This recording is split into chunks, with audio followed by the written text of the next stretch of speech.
All right, guys, welcome back to the original subscriber game. You can see I've got it in clown quilt mode here. And the reason for that is we are having to finally reckon with Geraldton and what to do about Geraldton. So Geraldton is a huge quandary. Geraldton is a huge question mark, big problem. Of course, this pink is South Borneo. It's a little confusing because Geraldton is also a pink that's very close to the same exact color. So the main reason for this video is a little bit of clarity for my own tribe mates here. So one thing that is happening is Otago is already at war with Geraldton. So he's already attacking in. And you can see also that Esperance has now laid the groundwork for a takeover as well. Now, what I do notice is that Esperance just has one man in each of the territories. Now, that does mean that anything that there's nothing in, and a lot of these have nothing at all, as soon as he declares war, he's going to pick up about, 12 of these territories throughout the network here. So that's good news. Anything that has a question mark in it, though, that one guy is not going to do the trick. And then, of course, over here you can see there's 19 here. So when he flips the switch, he will take a lot of stuff, but he needs to have more stuff coming in, which I do believe Otago and Esperance are sending in large groups. And then, of course, Esperance messaged me and said, hey, can you just make sure he doesn't attack back across your territory into mine? And I said, sure, I'll take away the right of way. Just now I've been trading territories. So I've been giving Esperance one of my territories and then requesting one of his Asian territories. The most recent trade I offered was this one. This is a fully developed double tile, level 4 and railway. And in return, I had asked for a double tile on the mainland here. And so really what I'm trying to do here is just consolidate. Which double tile did I ask for? Is this? This is Esperance here, yeah. I think I asked for none of those. Maybe this one. No, not that one. It was further down here. Here it is, yeah. Asked for this one, just to sort of start to consolidate this Asian stuff. So double tile for double tile seemed fair.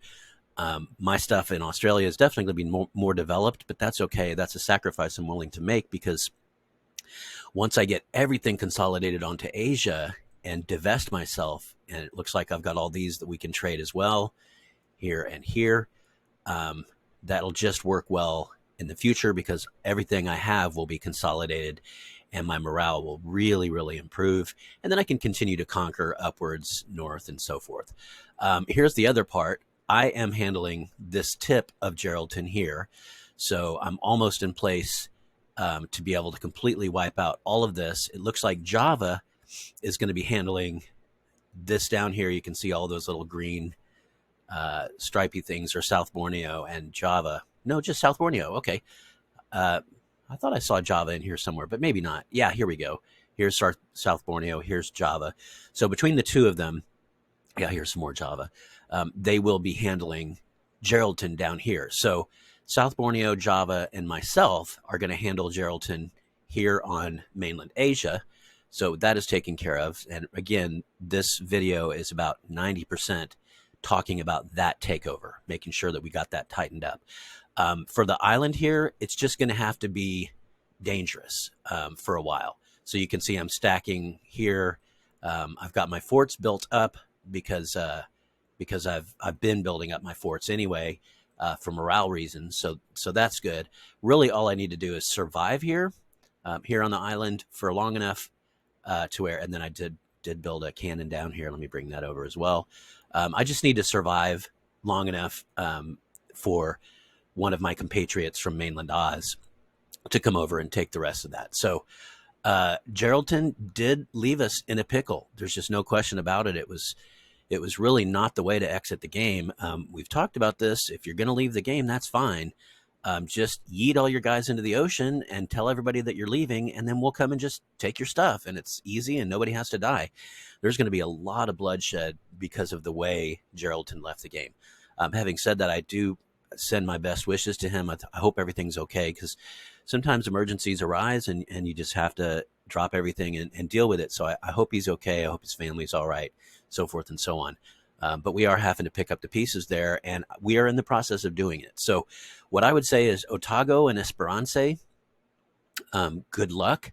Esperance, when I see that you've toggled over to war mode here, I'm going to go ahead and declare war myself, because as I mentioned, I've got about 6 or 7 territories up here that I need to flip. 1, 2, 3, 4, 5, 6, 7. Yeah, that I need to flip up here, and of course South Borneo and Java. That's up to you guys. Whenever you want to flip the switch on this section, that's fine. But the net result should be, let's go back to regular mode here. Nope. I will absolutely click on the wrong button if given a choice. So let's come back over here so we can see. So what's going to happen is all of this will consolidate into me. This big territory down here is about to be traded over to me. And then over the next several days, I'm going to be trading these regions as well.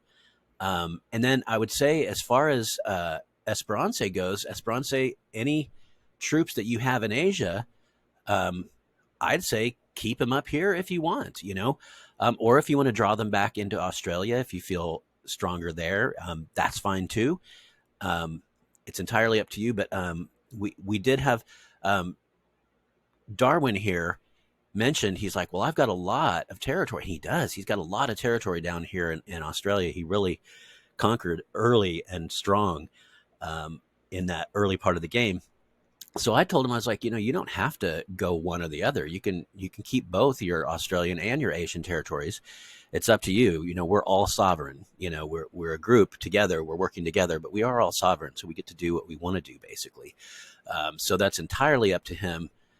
There was some talk of just doing it all at one time. In other words, having Esperance just overlay my guys, and I will vacate them, and then I would overlay his guys in Asia.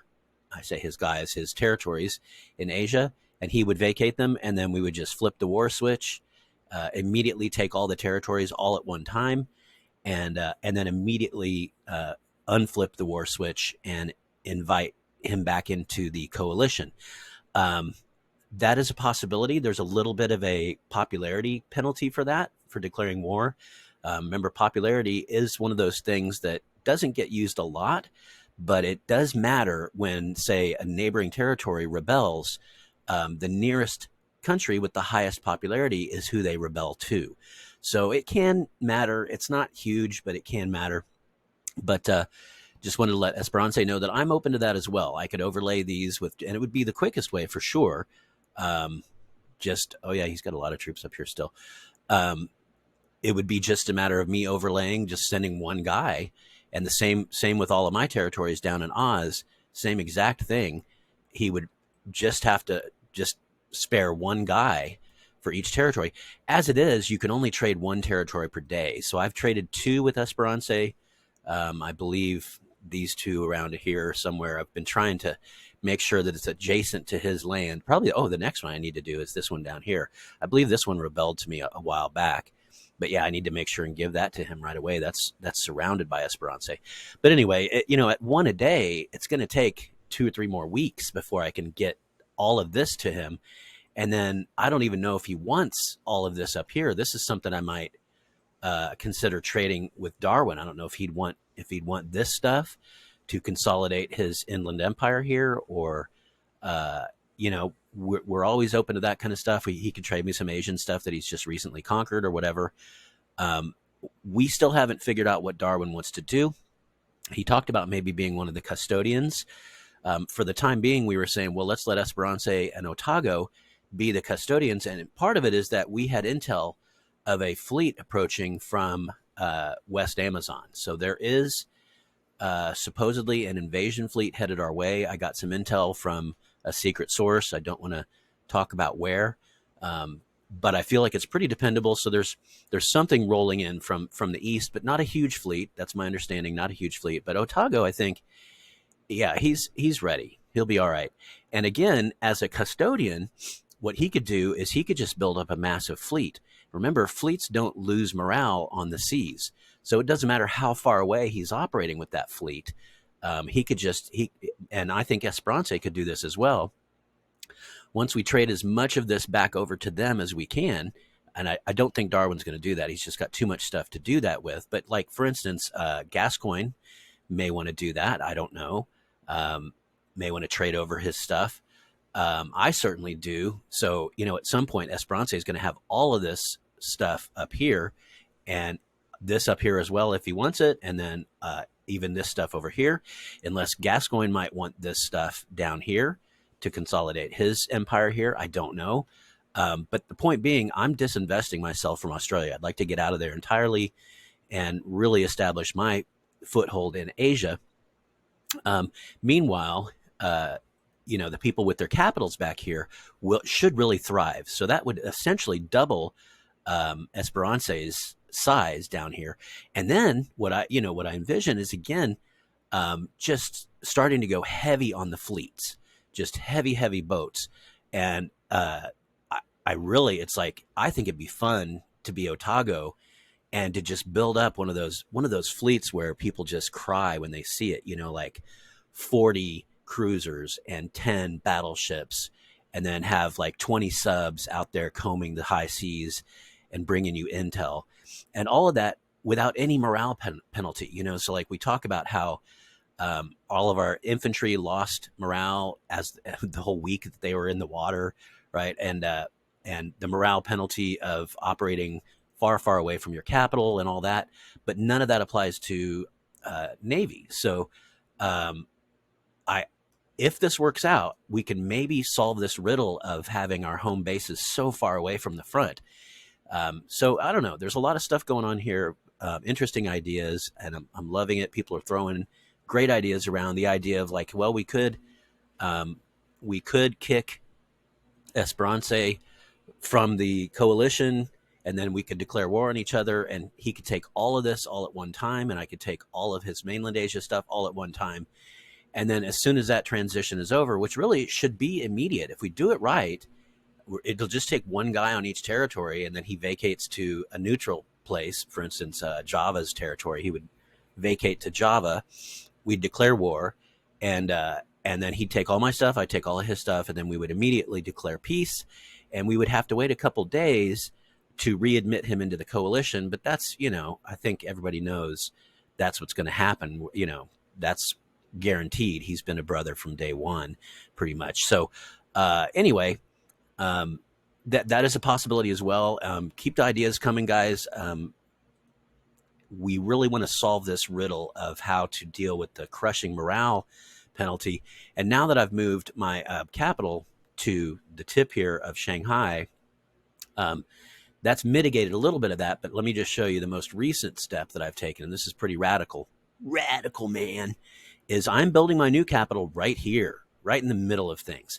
You can see I'm starting to build an air force. So that's my next goal up here. I got 2 bombers already flying around over here, ready to go. And I do need to put those in the same stack with each other, because I'm going to use them against Geraldton when that all goes down. All right, so that's it, guys. Really just kind of popping off about what's going on here, trying to trade off. I've got a small force over here that's engaged. I think in the last video you saw where I accidentally went to war with this guy because I'm a doof. But I'm at war now, and I also had a bunch of guys running over. So now I have about 100 infantry and I think maybe 6 cannons. So I've got enough over here to take a few territories. So why the heck not? Might as well do it. So, all right, that's it, guys. Thanks for checking in. I'll see y'all next time. Adios, mi amigos.